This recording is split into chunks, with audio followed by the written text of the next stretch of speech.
आप ऐसा करें तो आपको इस सुकृत के बल से सुंदर अप्सरा मिलेगी, सुंदर विमान मिलेगा।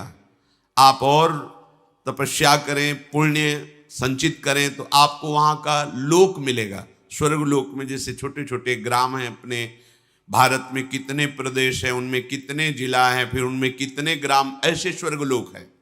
उसमें एक आपको विभाग मिलेगा, उसके आप स्वामी होंगे, वहाँ का भोग भोगेंगे, पर फिर पतित होकर मृत्यु लोक में आ जाएंगे। तीनों वेद में बहुत से सकाम पुण्य कर्मों का अनुष्ठान बताया गया है। ये जो लोग विशुद्ध बात को नहीं समझ पाए हैं, विशुद्ध बात भगवत प्राप्ति, ब्रह्मबोध, ये जो नहीं समझ पाए हैं तो उनको ये बातें लुभायमान करती हैं। ऐसा करोगे तो आपको ये प्राप्त होगा, ऐसा करोगे तो ये सुंदरता, बड़ा आकर्षण, तो चित्त लालायित हो जाता है कि मर्त लोगों के भोगों का त्याग करके स्वर्ग लोगों के भोगों को भोगे। इस प्रलोभन में बड़ी ताकत है, बड़ी ताकत है। तुम मरोगे तो तुम्हें अप्सराएं मिलेंगी, ऐसा। कर्म कैसा है, उसका परिणाम कैसा है, नहीं, प्रलोभन में। भगवान स्वयं कह रहे हैं कि वेदों में सकाम कर्मों का वर्णन किया गया है, बड़ा प्रलोभन है। जो ठीक से उन सकाम कर्मों का अनुष्ठान कर लेता है, पुण्य कर्मों का, तो उनके पाप नष्ट होते हैं, पुण्य बढ़ते हैं, जिससे वो सोम रस का पान करने वाले देवताओं की पंक्ति में बैठते हैं। वो जो कामना से युक्त होकर पुण्य कर्म करते हैं, देवताओं से अपनी इच्छाओं की पूर्ति चाहते हैं, भगवान ही सब रूपों में हैं, पर वो ऐसा नहीं जानते हैं। सुखों के लिए देवताओं का पूजन यज्ञों के द्वारा, दान के द्वारा, पुण्य के द्वारा, तो उनको स्वर्ग लोक की प्राप्ति होती है। पवित्र है स्वर्ग लोक, दिव्यता है, मर्तलोक से बहुत अच्छे शरीर हैं वहां। अगर एक कोई देवी निकले अप्सरा तो पूरा वातावरण सुगंधित हो जाए। जब कोई अप्सरा चलती तो आसपास उसके, जैसे यहां कोहरा होता है, ऐसे बादल चलते हैं। जिसको दर्शन देना है या जिसके पास जाना है उसी को वही देख सकता है, दूसरा नहीं। बड़ा दिव्य, तो चित्त आकर्षित होता है कि ये सब आपको मिलेगा, और मिलता है। जो पुण्यात्मा जन हैं, उस तरह के पुण्य करते हैं, उनको प्राप्त होता है। वो देवताओं के साथ सुंदर विमानों में, अप्सराओं के साथ देववन में विहार करते हैं, पर वे ज्यादा दिन नहीं रुक सकते। जितना पुण्य है उतना भोगा, और भोग कर पुण्य क्षीण होने पर फिर इसी मृत्यु लोक में आ जाते हैं। इसलिए तीनों वेदों में जो सकाम कर्म कहे गए हैं, जो पुण्य कर्म कहे गए हैं, जो धर्म कहे गए हैं, वो भोगों की तो प्राप्ति कर सकते हैं, पर आवागमन चक्र से नहीं छूट सकते। तो फायदा क्या हुआ? एक थोड़ा लंबी नींद, उसमें थोड़ा अच्छा स्वप्न, पर जगे तो फिर वही पुण्य छीड़े, मृत्यु लोक के काम नहीं बना। इसलिए सावधान रहे। हमारे अंदर ये जो भोगों की कामना है, स्वाप्निक है, पर है बहुत आकर्षण, बड़े बड़ों को लुभायमान कर लेता है, लेकिन छोटों को लुभायमान नहीं करता। इसीलिए त्रणादपि सुनीचेन, बड़े मत बनो। बड़ों बड़ों को लुभायमान कर लेता है, बोले तुम क्या चीज हो, बड़े बड़ों को तो, बड़े बड़ों को तो कर लेता है, लेकिन जो तरंते नीच अपनपो का है, सेवक जी कहते हैं कि तुम बड़े मत बनना, छोटे बनना।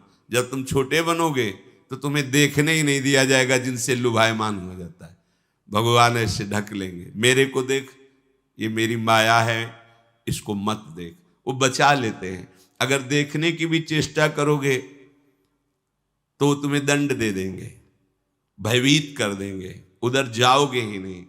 भक्ति बहुत सुरक्षित मार्ग है, बड़ा महिम मार्ग है। जितने वैभव, जितनी सिद्धियां, जितने लोक लोकांतर के सुख, वो आपको ब्याज में मिलेंगे। मूल में तो श्री भगवान मिलेंगे, भगवान तो मिलेंगे ही। लोक लोकांतर के सारे सुख आपको घेर लेंगे, और यही तो चाहते हो ना, तो किसी और से नहीं, प्रभु श्री कृष्ण से। मान लीजिए ये जो देवताओं की आराधना है, ये श्री भगवान की ही आराधना है, पर आप उन्हें श्री भगवान नहीं मानते, अमुक देवता अमुक देवता, तो फिर वो उतना ही हिसाब करेंगे जितना आपने कर्म, पुण्य कर्म किया, बस इसके आगे नहीं। और यहां कृपा सिंधु भगवान का दरबार ऐसा है, लाडली जू का दरबार ऐसा है कि राई के सम भजन को मानत मेरु समान। थोड़ा सा श्री जी के प्रति सेवा भाव बन गया, थोड़ा सा श्री जी का भजन बन गया, तो श्री जी बहुत कृपालु हैं, तो कहती है अरे ये तो बहुत हमारा नाम लेता है, ये तो हमारी बहुत सेवा करता है। लेकिन देवताजन उतना ही करेंगे जितना आपने किया है, बस। और जहां हिसाब खत्म हुआ तो कोई प्यार नहीं, कोई दुलार नहीं, कोई दया नहीं, तुरंत पटक दिए जाओगे मृत्यु लोक में। लेकिन हमारी लाडली जू महाराज, अवगुण करे समुद्र सम, गनत न अपनो जान। ये मेरी शरण में हुआ है, ये राधा नाम लेता है, एक दो अपराध नहीं सैकड़ों अपराध बन गए तो लाडली जो गिनती ही नहीं। पर इस दरबार का परिचय सबको सहज में नहीं प्राप्त होता, क्योंकि अलक्षम राधाख्यम निखिल निगमई रप्यतितराम बहुत छुपा के रखा गया है, वेदों में भी गुप्त रखा गया है। क्योंकि ये एक बार हृदय से लाडली जू का जो शरण होकर पुकारा राधा राधा, ये सब हिसाब किताब खत्म। ना उसका यमराज हिसाब करेंगे, ना भगवत विधान हिसाब करेगा। अब हमारी लाडली जू की करुणा हिसाब करेगी, बस हमारी विजय हो गई। नागरी दासी जन्म जितायो, बलिहारी बलिहारी हमारी सब ही बात सुधारी। सच्ची कहते हैं हृदय की बात। लाडली जू के चरणों का आश्रय का मतलब है बात बन गई।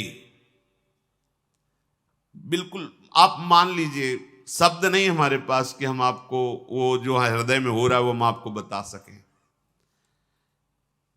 साधना भी गुरु कृपा से हुई है, शास्त्रों का स्वाध्याय भी हुआ है। तो ऐसा नहीं कि बस वो अंधविश्वास में हम बोल रहे हो, ऐसा नहीं। लाडली जू ऐसी तत्व की परम तत्व है कि वो परिचय ही नहीं मिल पाता, यहां तक पहुंच ही नहीं पाता। जैसे वेदों का स्वाध्याय करो तो वेदों के शिरोभाग पर विराजमान उपनिषद तक पहुंच ही नहीं हो पाती, वो सकामता में फंस जाता है, इतना प्रलोभन है। स्वयं भगवान ने कहा त्रिगुण विषया वेदा निस्त्रिगुण्य भवार्जुन। ये वेद त्रिगुण के अंतर्गत जो बात करते हैं उससे ऊपर उठो। इसीलिए वेदान्नपि संन्यस्ति सा अवच्छिन्न अनुरागम लभते, जो वेद का भी संन्यास कर देते वो प्रेम रस को प्राप्त होते हैं। क्या फायदा हुआ हमारा, इतना समय बर्बाद हुआ, हमने बड़े सुकृत किए, बड़े यज्ञ आदि दान पुण्य किए, इसके बाद स्वर्ग गए, वहां भोग भोगे, फिर आके मर्त्यलोक में गिर गए। हुआ क्या, समय ही तो बर्बाद हुआ। अगर वही सुकृत, कोई और नहीं, वही सुकृत आप श्री भगवान को समर्पित कर देते और भगवत आराधना करते तो बात बिगड़ नहीं सकती थी, बिल्कुल नहीं बिगड़ सकती थी। देवराज इंद्र भी जिन भोगों को सोच भी नहीं सकते, वो भगवान वैकुंठ बिहारी के वैकुंठ में लुटते घूमते हैं, और श्री लाडली जू के चरणों का आश्रय लेने वाला वैकुंठ की तरफ भी दृष्टि नहीं करता। स्वर्ग की बात क्या, वृंदावन की रजरानी का सेवन करने वाला, वृंदावन की किशोरी लाडली जू के चरणों का आश्रय लेने वाला, रज की तुल बैकुंठ नहीं और लोक की माई। ये दरबार का परिचय तो केवल महाराज श्री कृष्णचंद्र जू बरस गए, लाल रंगीलो गाइए ताते प्रीति रंगीली पाइए। तो रंगीली जू श्री महारानी जू के चरणों का आश्रय मिल गया।